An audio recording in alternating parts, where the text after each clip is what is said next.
Delighted to say that joining us to give the other side of the coin, Paul Dennett, freelance Australian cricket writer. Morning to you, Paul. How are you doing?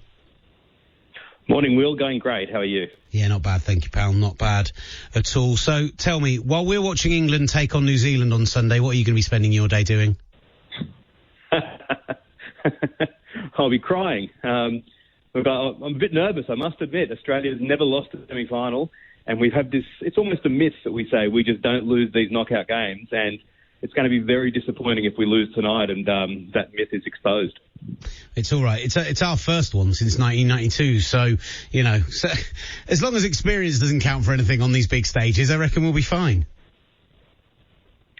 Well, look, I think that the key for England is Owen Morgan. I just love I love his attitude, and I remember 2 years ago Australia lost to England in the Champions Trophy at Edgbaston, and England were, I think they were about 20 for 3 and looking like they were really going to struggle. Morgan advanced down the wicket and hit a couple of powerful lofted drives. And I just love his approach of never say die. If he's going to go down swinging. And I think that's the right way to play one-day cricket. Now, obviously the two sides have already faced in the tournament this time round. England outplayed, losing by 64 runs. Australia looked imperious that day. So, why shouldn't we expect more of the same today?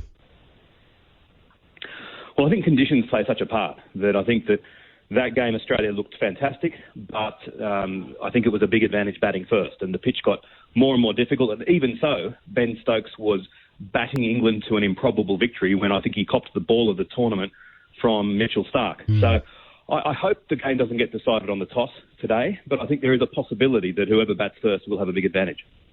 Yeah, it's been an interesting World Cup I would have gone into this suggesting that we're going to see a lot of teams based on the power plays, based on the batting totals we were seeing early on. It felt like a Chasers World Cup, and it's really not been the case as we saw yesterday between New Zealand and India. And so I'm with you. If we get the opportunity, get in there and have a bat first.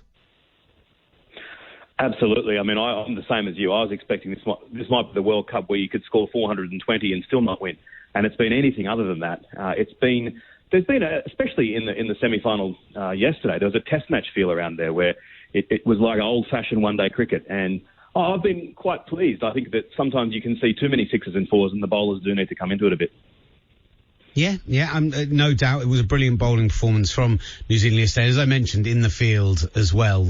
Being the run-out, the Martin Guptill run-out of MS Dhoni was one of the best throws I've seen from the field in years. The tiniest window to hit.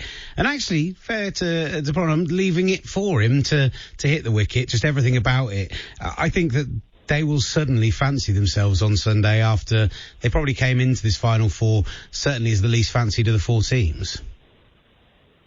Yeah, it's probably sounded quite arrogant to people in New Zealand, the way that Australians and Indians and English have been talking about how they're the weaker side, but it certainly did feel that way, and they limped into the semis.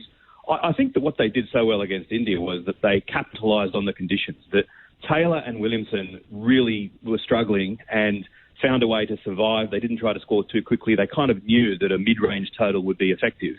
And at the innings break, I thought 239 would be difficult. I certainly didn't expect, though, that India would be 5 for 3. And look, if New Zealand gets some sort of condition similar to that in the final, they'll be very difficult to beat. Yeah, without a doubt. Without a doubt. So, looking at how these two sides line up today, where are there going to be the areas that you think Australia are going to be able to attack England?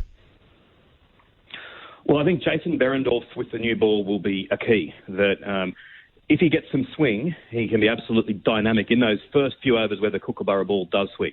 So, as an Australian fan, if England bat first and Behrendorff's first few balls come down gun barrel straight, then I'll be starting to reach for a few more beers than normal, because I'll be a bit nervous that they're on for a massive total. I think that if he can get some swing early on, and then if Starc can get some swing later on as the ball starts reverse swinging, those are some of the keys for Australia.